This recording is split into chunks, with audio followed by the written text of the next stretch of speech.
professionals who have the knowledge of local and regional market, which allows us to offer you a full range of commercial, industrial, residential, and investment real estate services, matching our resources with your needs. You can call us at 615-366-8900 or at my cell 615-406-5553 or email jrustyrust@comcast.net.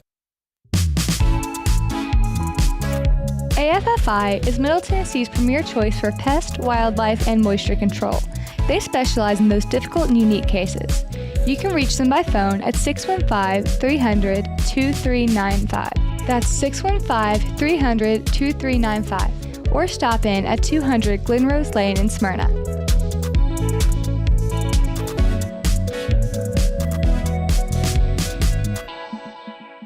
Hey, Middle Tennessee, it's Mark from the Safe House. And now the security riddle of the day. What's less secure than a fake safe from a big box or furniture store? Deliver and install your safe. Don't let a crackhead or illegal deliver your safe. With over 30 years in the safe business, the Safe House is the place to buy a safe in Tennessee. So go to nationalsafehouse.com. Hey, I'm Floyd, and I'm inviting you to join me at CR. That's Celebrate Recovery. We meet at Family Worship Center, 3045 Memorial Boulevard on Sunday at 6 p.m. We're a 12-step Christ-centered program that offers help for all the hurts, habits, and hang-ups that's causing you pain. The program works if you work it, and I'm proof. For other CR groups, go to CelebrateRecovery.com and click on the group finder. Hope to see you soon.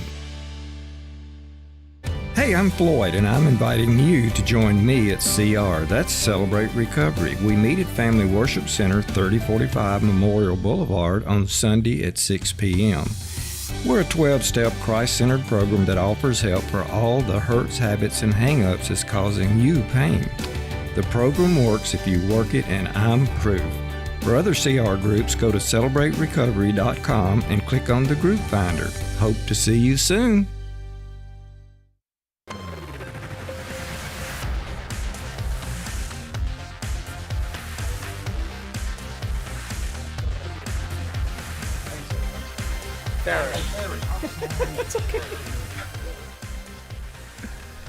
All right, folks, listen to the conversation. Mike Sparks. Tried to knock out a few commercials while we practice with Facebook Live, and got a pretty cool guest in the station. I'm having a tough time practicing his name, Sean Farish. Farish, and then your lovely wife, Brennan Farish. Farish. Okay. Yeah. You can see how much planning goes into this show. We're doing well. And in the studio, I've got Connor, our producer, Keith Bratcher, retired firefighter, Chuck Isbell, pop in, and our trusted intern, Jeremy Smithson, was on the drums at church this morning, just getting down. Jeremy done a great job this morning. Thank you. It really was. Connor, how you doing? I'm good. How are you? Doing good, brother. Doing good. We're talking about, just on the side, we're talking about impersonations and people's accents and all. And an accent that I kind of like is my buddy here, Keith Bratcher. You know, I've been going back to school, trying to learn media, and really, I hate to say fake news because the media gets upset, but there really is some fake news and false narratives, man. And so even my instructor, he even seen what the media is doing to me. He said, man, what the media is doing to you is unethical. And ironically, his wife teaches ethics and journalism, so I took her class. Dr. E, sweet lady, and Dan Eschenfelder, great people. But I had to find news stories for my TV news classes. So I knew Keith was retiring, and I thought, man, what if I get Keith's last day on the job as a firefighter after 34 years. So let's play that clip, Connor, because there's a guy that makes fun of Keith's accent. I think it's hilarious. Let's play that clip.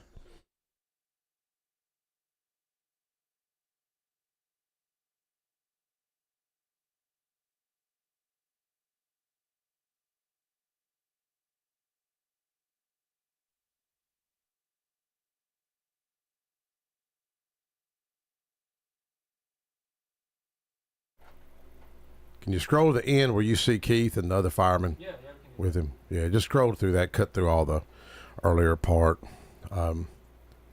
Yeah, is that it? Yeah, just play Keith right there.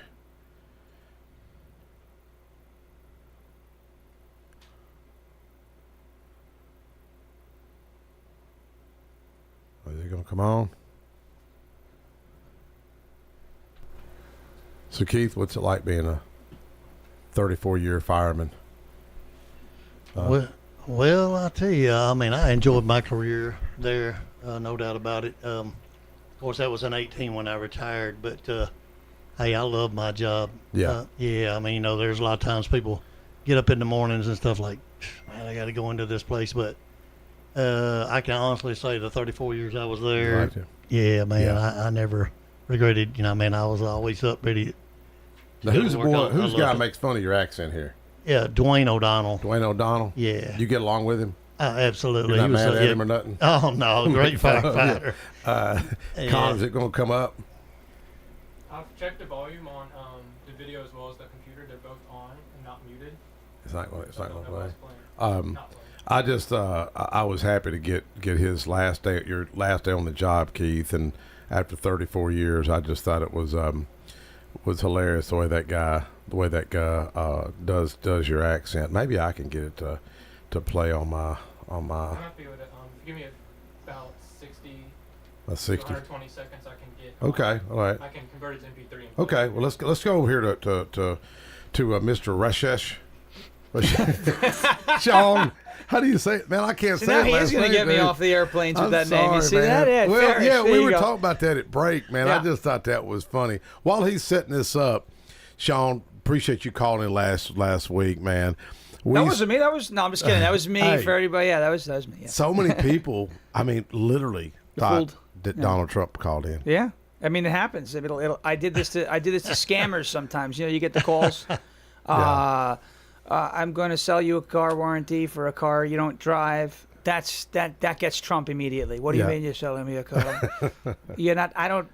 You don't understand. I don't need a warranty. I'm the greatest driver the world has ever seen. I spoke to Geico. They lower your car insurance by 15%. I said, that's a bad deal. I want it to be down by 40%. Yeah. They said, sir, we can't do that. I said, we're going to do that. 40%. And Geico did it. You believe that? I said, I'm going to go to Progressive. And the fake news said that Donald Trump says he's a progressive now. I said, I'm going to get a great deal. You know that? I'm going to get a great deal, and we're going to do a great job. So we do that with the scammers. One guy called me up, and he said, uh-oh. And he said, you want to buy solar? I said, I want 400 miles of solar panel on the southern border. You believe me? And he said, we can't do that. I said, well, then you can't get my business. You're not going to get it. So we have fun. We definitely have fun. Well, how did you, and because Joshua Rosales, Latinos, Tennessee, has one that told me about you. Yeah. Well, I tell you, he fooled me at the event. I believe John DeBerry was there. Okay. And some other folks over there at, what's the Hall's, AJ's Hall Meeting Okay. Center. And he said, hey, I got somebody calling in. And I'm going to tell you, man, I was sitting there thinking, there's no way this is Donald That was on Trump. debate night, right? That was on debate night? Yeah. I made that call from Michigan, believe For it or real? not. Yeah. Josh was asking, he's, can you do that? I said, sure. So I was at an event in Michigan. We Yeah. walked outside for just a second, and we did it, and we heard everybody laughing and applauding. Oh, and, it was yeah. cool. It really was. Well, the vice mayor of Laverne, who's probably listening right now, Steve No. Steve, I've known Steve for a long time, I have to say that. He's a tremendous guy. Steve, we love Steve. Other day, he He's a still great thought guy. it was Donald Trump. Well, I have And to then tell you, he's a great guy. Austin Smart Maxwell, guy. the GOP chairman. Another smart person. I think we have a smart person, right? He fell for it. My wife says she didn't fall for it, but she did. Her best friend called and was her best friend Lori North called, one of her best friends. We've known Lori for a long time, too. She really is, she does a phenomenal job. She probably listens right now too. But so many people fell for it. I think we've got a caller. Caller, go ahead. Caller. Hey, John, it's Josh and Francis. It's Josh. Oh, it's Josh. Yeah. Oh, Josh. Hey. Latinos for Tennessee, Josh. We love you, Josh. Where are you, Josh? I thought you were going to be here today. We miss you. We're on our way back from Memphis. We were hanging out with John DeBerry. Very nice. Great guy. What a tremendous guy. Does wonderful work with the governor. I can tell you Yes. that, too. The governor, and they're all doing a tremendous job. But we love Josh, and we miss you, Josh. But you're doing a fantastic job. Latinos for Tennessee, Crooked Jill Biden called Latinos breakfast tacos, and she never should have said that. And I never would have said that. I never would have said that, and I would never say. And then Crooked Joe Biden called us garbage. Could you believe that? Are you wearing your reflective vest? No, I don't actually have one. I wish I had one. I shot an ad in one, but it's not my vest. But we're gonna get one. I'll have to get one. You know. So what are your feelings on? This is a close race. It's from what everyone is saying. It's too close. It's too close. You know, the amount of I guess sweat that is pouring out of me thinking about this election is you know, it's immense. But I think we're going to do well. I have to say that we're going to do very well. We're going to do well. Pennsylvania, we love Pennsylvania. And I spoke to the people in Pennsylvania. I said, when I'm your president, I have to tell you this, when I'm your president, we are going to fix the crack in the Liberty Bell that you created. Never would have happened if I was your president. You know, I heard Rosie O'Donnell tried to sit on the Liberty Bell in a crack. You're not supposed to do that. That's a new one. I never did that one. I never said Rosie broke the Liberty Bell. I usually blame it on the Philadelphia Eagles fans, but I'm going to blame it on Chris Christie, right? We could blame it on Chris Christie. Big. He's a big guy. You know, it never amazes me how Kamala Harris, running for president, had to drop out of the race, less than 4%. Tulsi Gabbard dismantled her, and now Joe Biden got pulled out. Kamala Harris got put in. Didn't even have the convention actually take votes, and now she's running neck to neck with Trump. I mean, talk about democracy there. Yeah, it's ridiculous, right? They call him a threat to democracy, okay? And meanwhile, she was anointed the nominee without a democratic process. And by the way, this is the top office holder or nominee for president of the Democrat Party. So you talk about threats to democracy. You talk about subverting the will of the people, right? That's what they said about Trump and challenging the 2020 election. And you are legally allowed to challenge election results. The alternate electors thing in Michigan and Arizona and Wisconsin, you know, you're allowed to do that. Democrats have done that since every election they lose. They do that, right? Yeah. It's not a problem that they do that. They do that. It's legal. You're allowed to. But they called Donald Trump a threat to democracy because he did that. Well, one of the funniest exchanges I saw on X, and we love Elon, don't we love Elon? He's a great guy. Wait, we call him Big Rocket Man. I'll tell you that. But we look at the conversation. I saw this conversation my friend Danny had with this liberal, and he said, you know, you guys are the real threats to democracy. And the liberal goes, well, how? He said, well, Kamala Harris was anointed, you know, nominated president, was nominated as the presidential nominee for the Democrat Party without a vote. And the person literally said, well, why do votes even matter? That's what democracy is. Yes. Wow. These are these people. Yeah. They will make an excuse for everything that they do. If Donald Trump, you know, if he's doing the hokey pokey, put his left foot instead of the right foot, they'll indict him for it. It's just ridiculous. You know, here in Rutherford County, we've been door knocking for our candidates, and especially Mike Sparks. You got Mike Sparks, Tim Rudd, Robert Stevens. You have Brian Terry, all tremendous Charlie people. Baum, Senator Shane Reeves, and you know it's. Keeping Rutherford County, it's the battle. You know, the federal side is you know, we gotta vote for Trump, but you know, I really believe the battle is lost and won here on the local level, and it's so important, especially going into session. People like Mike Sparks, who is in there and fighting for us, and our other state delegates, got to get out and vote Tuesday.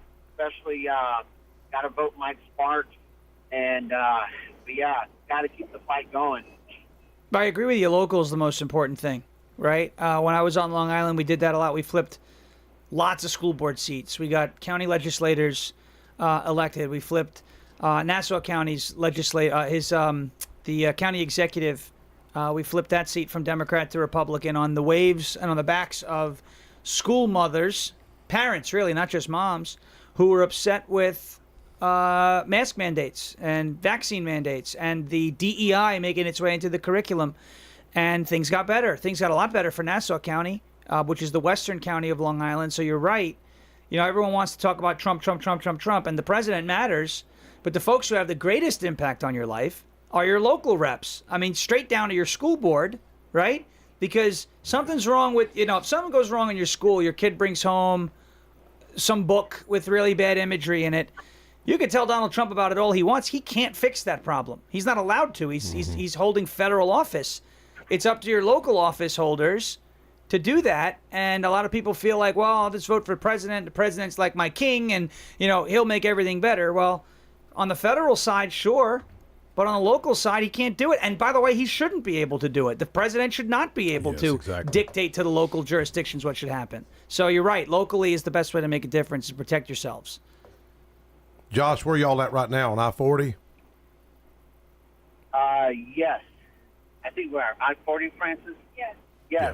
Francis over here sleeping. So did y'all have a good meeting with John DeBerry? We did. We did. Hanging out with John this weekend, meeting his family. We were able to attend service.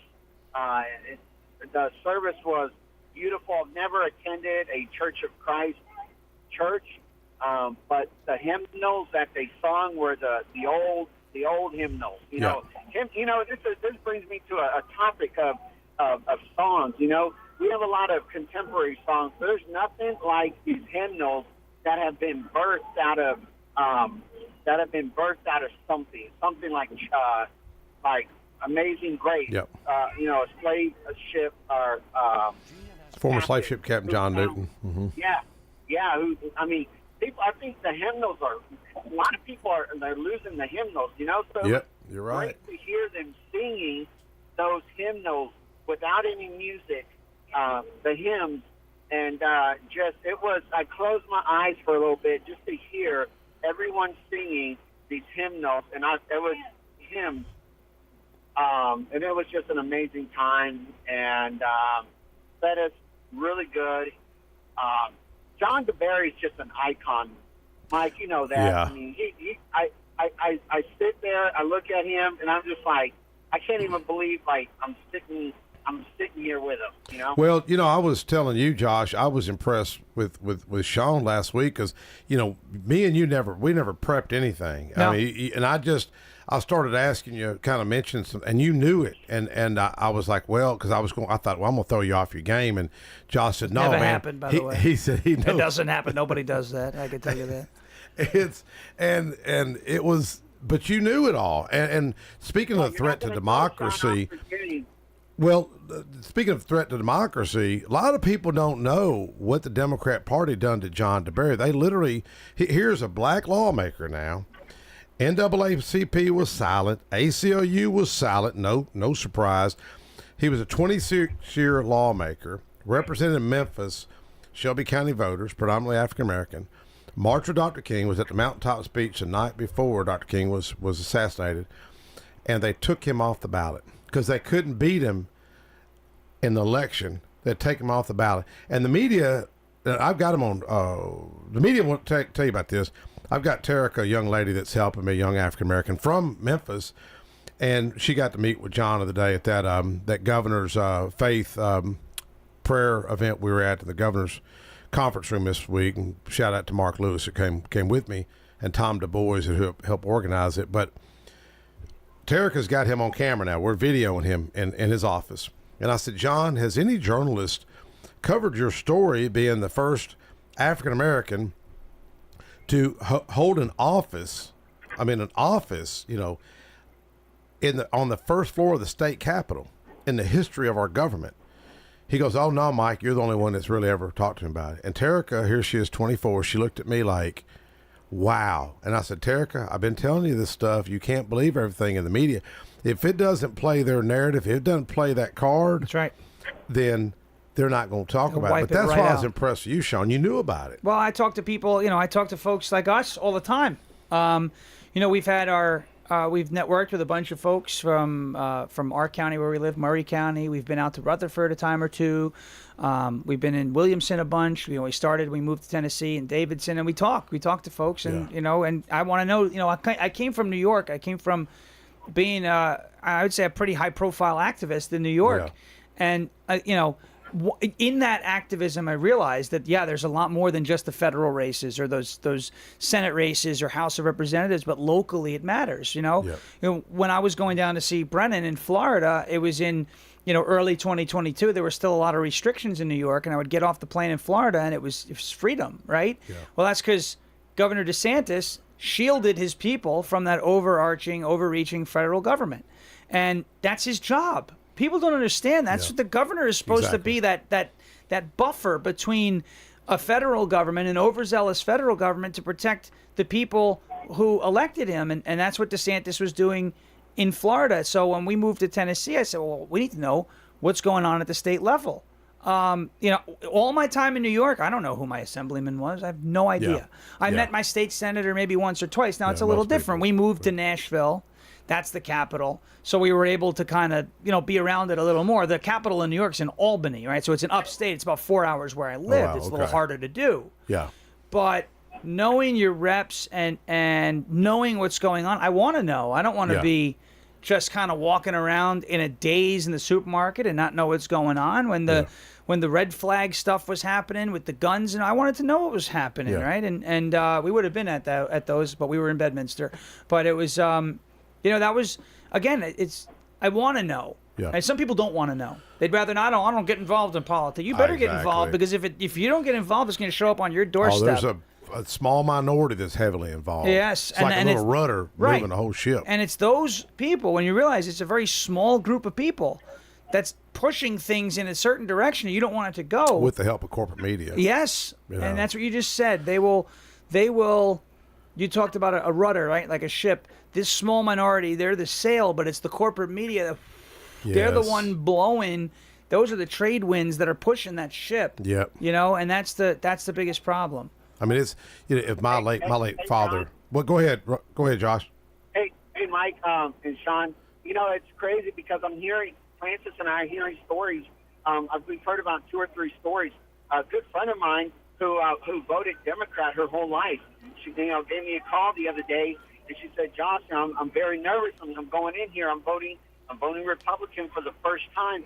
And she came out and she called me. She goes, Josh, I did it. I voted Republican, all Republican. And, we're hearing these stories right now of Democrats that are just sick and tired, moderate Democrats that are sick and tired of the left and sick and tired of what's going on. And they're switching over and they're voting not just for Donald Trump. They're voting for principles, right? They're voting for their values as a Democratic Party, and even moderate Democrats. They're saying this is not the party that I belong to. This is not the party that my parents belong to. And it's not about Donald Trump or Kamala Harris. It's about the values, the principles that we hold so dear to our heart, biblical principles. Let's vote principles. Let's vote biblical principles. And it's just amazing to hear these stories. Yeah, well, thank you, Josh, for setting this up. Sean, let me go. We were talking before we went on the air about the accents in that area. Explain what the Brooklyn and so like your Long Brooklyn. Island. In New York, you have Long Island. You may see the people on social media that make fun of it because we have an accent, right? Yeah. We walk the dog and pour the coffee. That's what happened. And you see the women are the ones who really. I think of that TV show. What's that girl? Was it The Nanny? The Nanny. Yeah, that was The Nanny. Okay. Yeah, I mean that's a pretty good stereotype of the suburban Long Island person. Okay. And I have the accent. Yeah. When we first moved to Tennessee, can I have just a glass of water? They're like, "Where are you from?" Yeah. I was like, "I'm from New York, but I'm one of the good guys. Exactly. Please don't shoot me." No, it was good. And it's okay. But are people more friendlier down here? 100%. What's an example of what you've noticed? All right, so one of the first times we went to Publix in Donaldson, people said hello to us. The just random people shopping. People Hi. What'd you think? I was like, what? Why does it hi to me? Why did that person say? In New York, it's no one wants to talk. Why is that? It's because you know what? Because it's a tough place to live, and people are just focused on getting. They're in the store. They don't want to have a conversation. They want to buy their pork chops. You know what I mean? They just want to get their stuff, right? And that's all business. Bam, bam, bam. You know, you got to, and time is money, and you got to get to work on time, and then you got to do this on time, and then you're going to sit in. I mean, you think the traffic is bad here, and it's getting, but it is nothing. Really? Nothing like what New York is like. When I tell you, it took me one time 3.5, almost 4 hours. She was in the car with me. Brendan was in the car to go 40 miles. 3.5 hours to go 40 miles. Let's do the math. That's about between 10 and 13 miles an hour. 3.5 miles to go, 3.5 hours to go 40 miles. Wow. Okay, so Google decided to be funny halfway through that journey. And it said, alert, there's a slowdown ahead. I said, oh, really? I said, oh, this is well, I couldn't tell. I took, bam, I punched the screen in my truck. Did you? It's shattered, but it still has an image. Right, so it works. It's just I punched from, and then I took the visor, that blocks the sun. New Yorkers have a temper. Oh, we have a temper, and we should. I mean, who wants to sit in traffic that long? You think you stick me? Here's the thing: people talk about the Chinese water. It came from China. The Chinese water torture, right? Yeah. These different, like you lift the fingernails and pull them, torture. Stick me in a vehicle that is not moving. Yeah. In stop and go traffic, and I will tell you any secret you need. I will roll on anybody. The FBI, I'm sure they are having a field day with some of my social media posts. Whatever. I like Trump, so that means I'm an extremist. You need answers from me. Don't do the physical stuff. All you have to do is stick me in a car, maybe with the AC broken, and if I'm really being stubborn, 10 miles an hour. Google could tell me there's a slowdown. I'll tell you anything to make that end. I'll tell you anything to make that end. Yeah. I mean, it's insane. So, we have a temper. I ripped the visor that comes down that blocks the sun. That's gone. What kind of truck you drive? It's Chevy Colorado. It's nice. It's got all Trump stuff on it. It's beautiful. Oh, does it? It's a beautiful truck. Okay? It's a beautiful. Everybody loves it. Everyone loves it. But the visor's gone. I ripped it off. I was so mad that day. I can't take traffic. I can't. Because I don't understand how it starts. If everyone just all goes the same speed, it can never be a problem. Yeah. But this is what happens. Someone's in the left lane, and they're doing 20. And then someone in the middle lane is like flipping them off, and then they start doing 20, and then everyone backs up behind them. Yeah. It's just the whole thing. Well, you know what we tell y'all? Our phrase is down here? No. Bless your heart. Bless your heart. Yes. That's the we mean it, though. We really mean it. That's the southern way that in New York is GFY. Go F yourself. Oh, yeah. That's what, most people say. So, I mean, so it's not great. The other day you were riding in a trash truck. What happened with that? Tell us about the trash truck. I seen you up in a trash truck the other day. Well, we love the trash truck. We love garbage. Crooked Joe Biden said the people who support me are garbage. And I said that's better than being trash. You know that? We're the greatest. Because one man's trash is another man's treasure. You know that? And we think everybody who supports MAGA is treasure. X marks the spot. I found it, by the way. I was the first person that said, I told, and I got along very well with Captain, you may have known of him, Captain Jack Sparrow. He sailed the Black Pearl. You have to call it the Pearl of Color these days because you don't want to get in trouble. But I said, X marks the spot. And we dug it up. It was treasure. We love the garbage truck. Wisconsin, great people. And he had a beautiful beard, this big, beautiful red beard. He looked like a Viking. What a great guy. But we had a lot of fun in the garbage truck. We are going to take out the trash, by the way, for good on November 5th. That's what we're going to do. All right. Yeah, now you got a job at McDonald's, a couple weeks ago. And I made the greatest French fries, by the way. And I put too much salt. They said, sir, you're putting on too much salt. I got indicted. You believe that? I got indicted for too much salt. Yeah. I was putting in all over the fries. Even the New York Times, fake news, the New York Times, they said golden potatoes. But I put too much salt. But they named a new meal after me. It's called the McWin. And you can get it in... You could get it in small, medium, or MAGA sized, okay? Small, medium. And on day one, I fixed the ice cream machine. Everybody knows it doesn't work. Man, but I went through the other day. It was broken. What's up with that? When I'm your president, we're going to fix it, okay? When I'm your president, we're going to fix every single ice cream machine in the history of the world. You used to work at McDonald's. You tell me you used to work at McDonald's. You used to work at McDonald's? Yeah. 1 in 8. Yeah, 1 in 8 1 in 8 people worked at McDonald's. Yeah. Kamala never did. No. There's no way. There's just you can't produce anything. You can't produce a single shred of evidence that you worked there. Go ahead, Chuck. It's not that. It's that McDonald's keeps track of that. So if you become famous, they point that out. So where have they been for the last 4 years? Because McDonald's because she started off doing French fries, and Now she's the VP. Right, and right, it's right, not right. a political statement. It's just like this is McDonald's is a starter job. Yeah. Where's that been? She never did it. And I when I worked at McDonald's as a teenager and in my 20s, you get emails and stuff like that all the time about famous people. Yeah. They worked at McDonald's. Yeah. This is not a dead end job. She grew up in a middle class family too. They say. Have you seen that house in Canada that she grew up in? That's not a middle class house. No. That is. It looks like the Taj Mahal. If that's a middle class house, then where did JD Vance grow up? That's a guy who came out of the middle, and he was in the lower middle class. This woman, she's such a joke, and the fact that it's going to be this close, I hope it's not. I hope everything's off. I hope we know on Tuesday, Pennsylvania, there's no way back. We blast through that firewall, but the fact that we're even having a conversation is scary. They faked the picture of her. Yeah, I saw that. Yeah, they took a picture of her head and put it on a white girl or a white guy. It was a girl. And white girl. And Oops. They gave her a tan. Yeah. You mean working at McDonald's? Yeah. For real? Yeah. Oh, wow. Well, we had a bill come up this year. It was about minimum wage, and I brought up McDonald's. I'm a fan of McDonald's. I mean, look, see, I got a cup of coffee right here. They have good coffee, by the way. In fact, my app, I think they blocked my app or something. For real, I tried to order. They're like, you're like out. I mean, seriously, if I try to order a cup of coffee, it's like you're out of deals.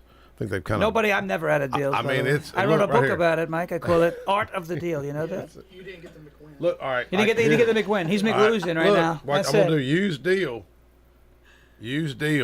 Let's see what happens. And look, you've reached the maximum amount of deals. Never would happen. When I'm your president, we're never going to have a maximum amount of deals. We're going to make deals all day long. Great deals. Your max. The greatest deals. Yeah. You've reached your max. So you use the hell out of that. I mean, I do. I love the business model. I mean, it's efficient. You know what you're going to get. Right. The people usually have a great attitude. Sometimes you get E. coli. Well, I know I hadn't touched that one. That was the. You know what they were trying to do? They were trying the onions. They were trying to take me out. That was an assassination attempt. Another one. They tried to get me with the onions, Yeah. And it was a hard time, but my immune system fought it off. I have the greatest.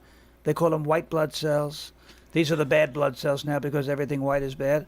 But they call them white blood cells. They call them an immune system. And I have the greatest. I had a Zoom call with the white blood cells. I said, you're doing a tremendous job. They tried to take me out with E. coli. They said it was E. coli. And we fought it off. And we're good now, you know that. But you better watch yourself with the onions because that could hurt you. You could you could have a problem. You could be going number 2 like Crooked Joe at the Vatican, Let's switch gears now. Now, how did y'all meet? All right, tell us how you met. TikTok. I was on TikTok doing that. Yeah. Just goofing around. And she commented on. I made a video. Donald Trump likes to take credit for things he never did. Oh yeah. It's just what he does. And that's is that just a New Yorker? It's a Queens thing. Queens thing. Yeah, because when here's the thing, and Bongino, I love him. He explains this perfectly. Bongino grew up in Queens too. Yeah. So there's 5 boroughs in New York City. So you got Manhattan is where the money is. Okay. Brooklyn and the Bronx are the tough guys. Okay. Staten Island, those are the crazy people. Right? Okay. Scott LeBedo, and I love him, but that's the only red borough of New York City, and they're like red. They're like the most passionate. Yes.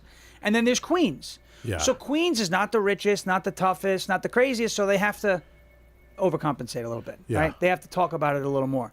So, if you bought a car for, $15,000, you told all your friends that you told all your friends, I didn't pay $15,000, I paid $25,000. Make it sound like it's, make it sound like it's more. So, he does that. He exaggerates. And part of the joke that I do is the exaggeration of, he did things that he wasn't around for. I built the pyramids in Egypt. I built the Sphinx. And now you have people trying to eat that because they're eating the cats. You know that? They're trying to eat the Sphinx. I've never seen anything like it. But I did this one about, Donald Trump helped William Shakespeare, right? Okay. Right. So he said, William Shakespeare, I call him Bill. Great guy. I called him Bill. I said, Bill, to be or not to be? And she thought the I call him Bill line was funny. So she commented that with a couple of laughy faces. Oh, on TikTok. On TikTok. Okay. And I saw the comment, and I would always go through my comments. Now, some videos, I would get thousands of comments because it would go viral for whatever reason. And then some videos just wouldn't. So this one had a couple hundred, and I was going through. I saw she commented on it. Yeah. I saw a nice profile picture. I said, that's a cute profile picture. She's a cute lady. Very really cute is. person. Beautiful person, really. Yeah. Believe it. And I clicked, and there was a link to her Instagram, so I followed her on Instagram, and then slid in the DMs and messaged, and we did the whole thing. So you were a Trump? Are you a Trump fan? Oh, you were? Okay. Yeah. So what was the one that you got me tickled when you talked about this, about some guy, people will give you a hard time about your last name? Oh, yeah. So, you have these people, they preach tolerance, right? Kindness, acceptance, all this. If you call, let's see, who's my favorite one? The health lady, Richard Levine. She goes by Richard, but she's actually Rachel. She was born Richard, but she goes by Rachel now. She's a very crazy looking person. Yeah. Leah Thomas, the swimmer. Oh, okay. There's another one, right? That goes by Leah, but was born William. Yeah. If you, heaven forbid, you misgender, right? Well, that's actually a male, a biological male. Yeah. It's a whole thing. You're not accepting of anybody, this, that, and the other. So my last name is Farish, but it's spelled Farash. A lot of people pronounce it Farash, and its ancestry comes from Turkey. Okay. So it's way back, Middle Eastern, ancestry. And so I'll get people on X who are yelling at me like intolerant, crazy liberals who go, "Oh yeah, good luck getting on an airplane with that last name." And I'm like, "Are you supposed to be? Aren't you the people who freak out about racist jokes? Like you're the same person who freaked out about the Kill Tony joke in Madison Square Garden about Puerto Rico, which was like stupid, but whatever. Like it was just a joke. But these are the people who are saying, "Oh, you're not going to get on an airplane with that last name." Like, what are you trying to say? That is funny though. It's hilarious. I think it's funny. I make fun of myself. These liberals. Look, I have big ears. Everybody knows it. That's why I wear the headphones, and it hides them, and they're just barely. But I get internet everywhere I go with the ears, right? Big set. So they'll go, they'll zoom in on my profile picture, and they'll go, "You look like you should be in Lord of the Rings." And I'll be like, "Yeah, but I'll be the first person you call when you need internet, right?" Yeah, and they're like, what? Because I make fun of myself. That's what you do. You got to laugh at yourself. But these people, I mean, they can't do that. They're so intolerant, and they have no sense of humor, none. Yeah. So. Yeah. Well, have you always been growing up? Were you funny and the class clown? Yeah, okay, I can see that all the time. Yeah. How were your grades? They were great. I mean, I'm one of the smartest people the world has ever seen. I'm such a smart guy. No, my grades were fine. That's why I goofed off. I didn't need to listen. Oh, really? Did you have anybody that inspired you? Any coaches or teachers or anything? That really... I was always a radio guy. I love radio. I went to school for radio. I was always a radio guy. And I listen to sports radio a lot. Yeah. Right. But from a funny standpoint, I loved guys like George Carlin, in my opinion, the greatest ever. What was the 7 words you can't say? Oh, well, he can't say them because we're on. Okay. I know them though by heart. Yeah, the 7 words. But there are some really funny bits, air travel and all sorts of stuff. He was smart though. The way he directed his humor, there were issues that he actually didn't like, but he laughed at. Oh them. yeah. And he mocked those issues. Yeah. I mean, I remember him going after Bill Clinton and George Bush Sr. in one joke, and basically talking about how missiles look like something. Yeah. And all they want to do is bomb brown countries. And I'm sitting there, and that joke is relevant today because when you see Liz Cheney, who comes from the uniparty Clinton-Bush ilk, right, Cheney? Yes. There is not a country in the Middle East that she does not want to drop a bomb on right now. And why is that? Because her whole family is becoming enriched by military-industrial complex kickbacks. So that's what Tulsi Gabbard's been talking about for years. And so when Donald Trump comes out and he took heat, because look, sometimes the way he says things, it's like free ammunition. I'll give you that. But when he comes out and says, she should see what it's like. You're going to send America's sons and daughters into battle. She should see what that's like. Because let's be completely honest. Donald Trump has taken more gunfire than Liz Cheney has. Oh, yeah. He knows what it's like to be shot. Yes. One time, but it was a very scary time. Yes. There have been more rifles pointing at Donald Trump than there ever have been pointed at Liz Cheney. And by the way, that's a good thing. I don't want Liz Cheney to experience that. But if she's not willing to go experience that, then she shouldn't be such an advocate for it. And she's an advocate for it because she's making money off of it. That's the biggest thing, right? Why was I an advocate for DirecTV? Because every time a customer bought DirecTV from me, I made money. And that's how you started doing the impersonations? Yes. Okay. I was doing that with people. I was doing that with people who were face to face with me. But really, like when I would go back to Liz Cheney, and she's campaigning with Kamala Harris, and then you hear in Michigan, Muslims and Arabs are not happy with Kamala Harris. Yeah. And she's trying to pander to them about, Gaza, Israel, this, that. That's not what it is.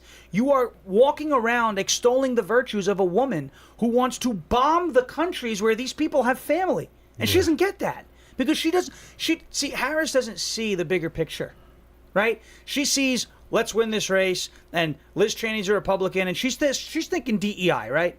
She's thinking, oh, Liz Cheney checks off the Republicans, so now I can say I'm, bipartisan because Trump has RFK and Elon. And she's not thinking about, well, is this woman actually a good person to take around when I have to win over a certain group of people? And the answer to that is no. Yeah. You just don't want to associate with someone like that when you're trying to win over the hearts and minds of Arabs and Muslims in the United States. Because Liz Cheney, again, you can give her a map of the Middle East and you could say, circle any country you don't want to bomb, and she will not draw on that map. She is excited to go to war. It's filthy. It's disgusting. Well, isn't Trump? Polling well with is it a lot of the Arabs? Yeah, very well. Is it with Arabs and Muslims in Michigan? Michigan. Yeah. Okay. And the reason for that is two reasons. Number one, he probably doesn't agree with the fundamentals of their religion. Yeah. But he doesn't have to. Okay. The point of the matter is peace. That's it. Amen. We just want everyone to get along. Yes. Stop. I'm pro-life. Yeah. Which means I'm anti-war. Yes. Because Amen. war equals loss of life in some capacity.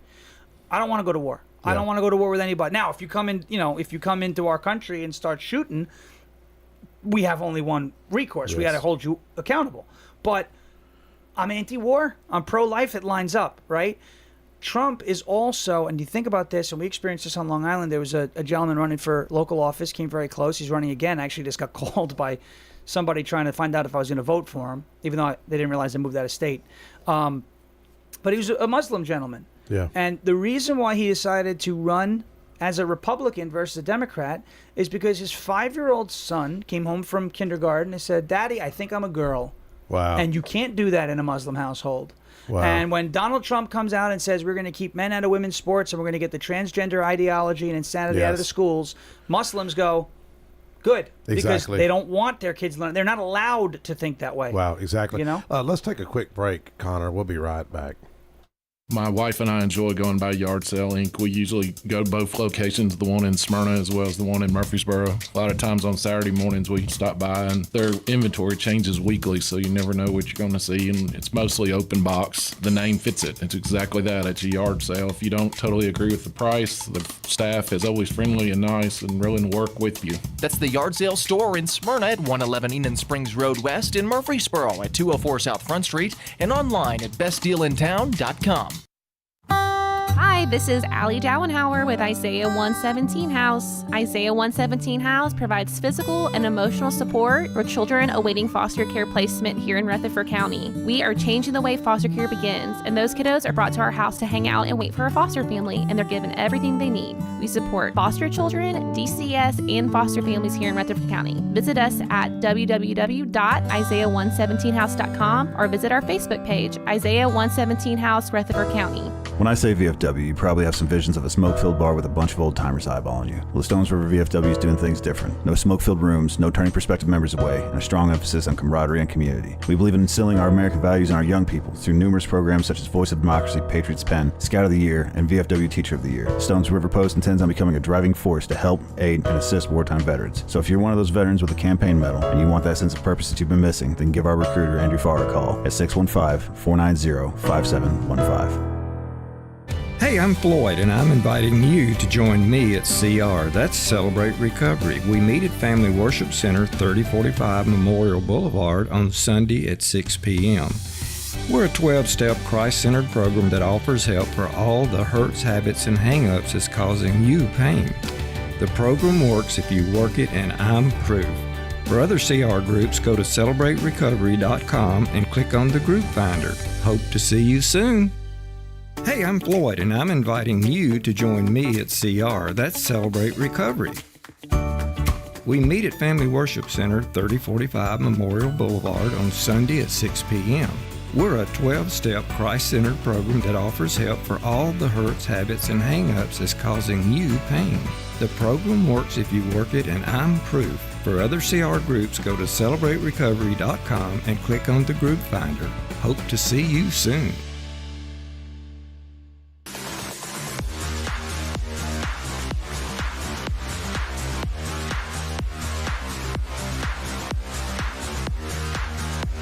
Hey folks, we're back.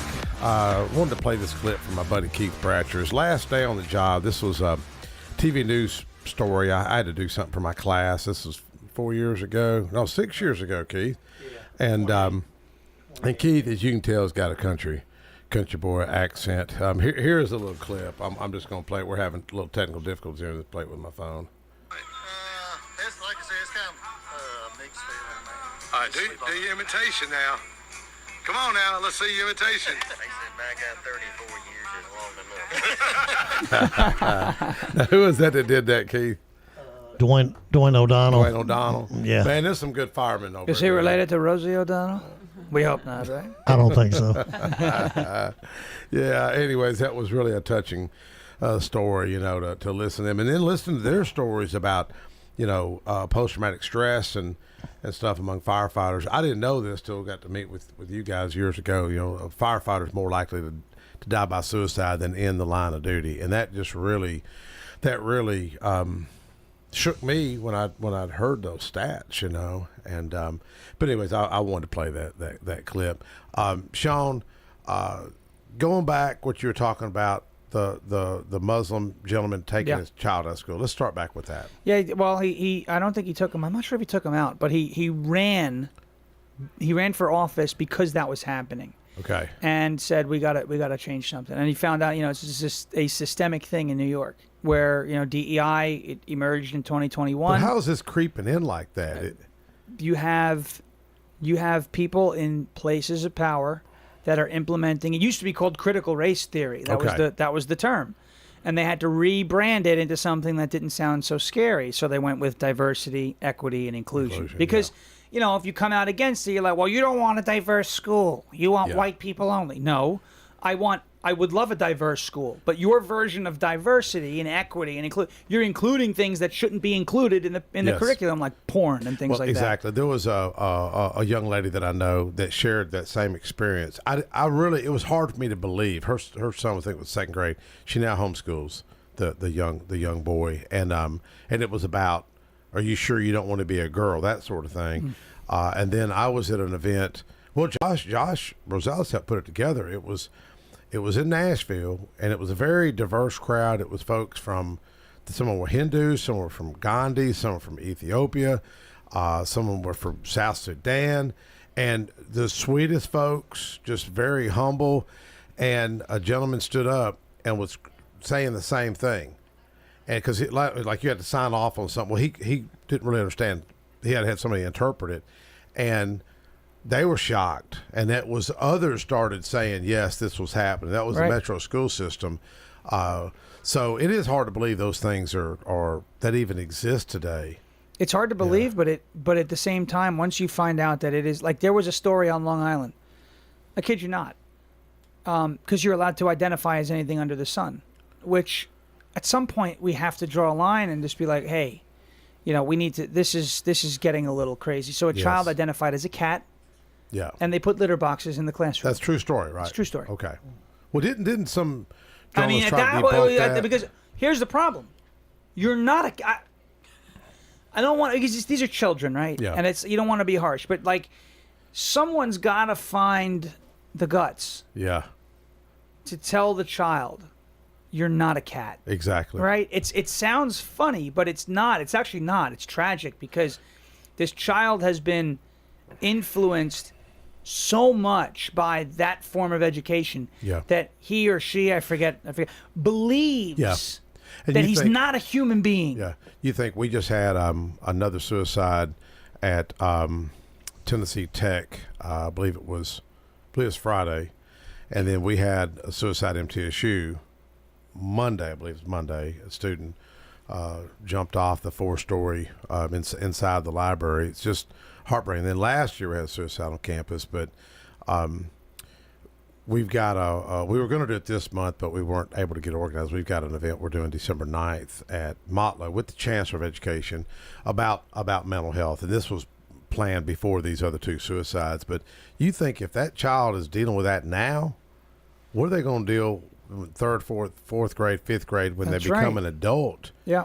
If they can even, you look at how hard the world is today. I'm older than y'all. I've seen the world change, and it was kind of harder times in a sense, but then we didn't have the craziness that we've got today. Yeah, it's you bring up mental health, and that's at the root of the problem, right? This whole what do I identify as? It was a condition. It's gender dysphoria. That's an actual condition. And it's sad. You don't want to sit there and say, well, this child's insane. Right now, I believe it's a social contagion, right? There are some children who are suffering from an actual condition called gender dysphoria. That's going to happen. And that's going to happen across the board. But then there's it's trendy to do this, that, and the other. Well, I'm sorry, but you can't create a trend where you're getting double mastectomies at 13. That can't be the trend, because you can go ahead and get a tattoo. You can go ahead and, rip your jeans, listen to punk music, get into... You could even, unfortunately, some kids will get into drugs at an age they shouldn't, but you can overcome that. Yes. You make that change. That's it, right? So you can't keep that going. And people say, well, by us saying we're looking out for the children, well, they go, well, would you rather have a transgender son or a dead daughter, right? That's their whole thing. But that argument is gone, because if you have a daughter that believes she is a boy and goes ahead and does the whole thing, you do have a dead daughter, because you're not allowed to refer to your daughter by her birth name, because that's called dead naming. That's literally a thing. So wow. so you do erase that, right? Yeah. Or how about we talk to these children? You actually give them the help that they need, right? So an anorexic, someone who's just rail thin, he's anorexic, right? Yeah. Comes up to you and says, Mike Sparks, I'm too fat. Yeah. You're not going to look at that anorexic and say, you're right, stop eating. You're going to say, we need to, no, there's something going wrong. You're not understanding. And you're going to help that person, right? If you have a schizophrenic who comes up to you and says, I hear voices in my head, you're not going to look at that guy and go, all of them are real, listen to what they're telling you. You're not going to do that, right? So why are we normalizing and affirming the delusion? I hate speaking that way about kids, but they are being forced into that mindset. And even worse, they say it's LGBTQ, all the letters. I have no problem with lesbians, gays. I don't have an issue, right? What you do in your bedroom, that's on you. I love privacy. I love it, right? I'm all about, I'll stay out of your life if you stay out of mine. I'm cool with it, right? What happens behind your closed doors, what happens behind the closed door. I don't have to support the lifestyle, but you could do whatever you want. Do it, fine, whatever. But here's the problem. You have a gay boy in grade school, right? Or middle school or high school, or a more masculine presenting female, a tomgirl or tomboy, right? Whatever, right? Let's look at a gay boy for a second. You see a boy, and the teachers look at a boy, and they knew, 20 years ago they'd say that boy's gay. Now they tell that gay boy, no, you're not gay. You're actually a girl. Wow. And you have to change everything about you to fit that image in your head. So now it's not acceptable to be gay, right? I thought they wanted tolerance and acceptance, but it's not acceptable to be a gay boy anymore. If you're a gay boy, they're going to make you transition, hormone therapy. Lesbian girl, masculine presenting girl, she likes monster trucks and football and all of these things, right? No, they're going to say, she's not just a tomboy. She's not maybe lesbian. She's actually a male trapped in a female's body, and we have to mutilate her body so she can accept herself for who she is. So it's no longer okay to be gay, because these kids who are or lesbian, right? These kids who present themselves that way are told by their teachers, you're actually the opposite gender, and you have to change everything about your physical appearance to fit what you think you are, to fit how you're feeling. Yeah. So we've gone backwards. Times were just so much easier when Keith and I, and how old are you, Chuck? 50. Like I told that, it was a good crowd about 2 weeks ago, and the people were so loving. There was a lot of Hindu folks there too, and just super sweet people. Folks invited me to the South Sudan guys invited me to their church. I just started talking about Jesus and my faith, and I could see the people just nodding, and very kind folks. But the times we're in, with the narrative, if you speak out, they'll call you a racist. They'll call you all kinds of fascist. It's really sad. My mother's from Scotland. I always remember her talking about her uncle who was killed in a Holocaust. And to see the times we're in now, my dad was in World War II, and I mean, I often think about my parents every day, like, what would they think right now, and I could just, my dad would be cussing up a storm, with it. But how much time we got, Connor? We got about 2 more minutes. Now, where's your next stop this week? You got any big events you're going to? We're going to be at the Andy Ogles watch party in Columbia, on election night, and who's running against him? I don't even know. Megan Barry's running against Mark Green. Yeah, I just know that Andy's going to win. We're going to get him over the finish line. He's doing a great job in Congress. Well, I want you, if Mark Brassfield's listening, our gun safe bill has now led to a radio show on 90.7. Mark Brassfield is called the Safe House Security Show. He airs it from 4th Avenue. I won't say the person's name because it's the way they caught this person. Chuck knows what I'm talking about. Having an affair in the graveyard. Oh. Okay. Was I have to tell you, I'm not going to say the woman's name, because people think I'm being mean, but they caught that from Mark Bradsfield's cameras. Oh, wow. It was Phil Williams heard about it on the radio. Somebody called in, and then he started Phil's smart guy, come through there and asked Mark about his camera. So Mark, he said, look, you can look through all that footage. I'm not. And they caught the black SUV going to the graveyard. You don't know who I'm talking about. I'm not going to say the person's name. I'll tell you after your wife's looking at me like, what? Lord have mercy. When I went to ITT, I actually wrote 3 papers on her. Okay. I don't think she's gonna win. But hey, I believe in forgiveness, redemption, not making fun of. But maybe you, when you're on with Mark Brassfield, talking about freedom and safety and everything else. And Mark is a great guy. He records it Tuesday night. So remind me, I will get with you. Okay. Thank you, Sean Farish. I'm sorry. Thank you, Connor. Thank you, Chuck, come by, Jeremy, and thank Keith Bratcher, man. I'll get it next. And thank you, Josh Rosales, for setting this up, brother. We'll see y'all next week.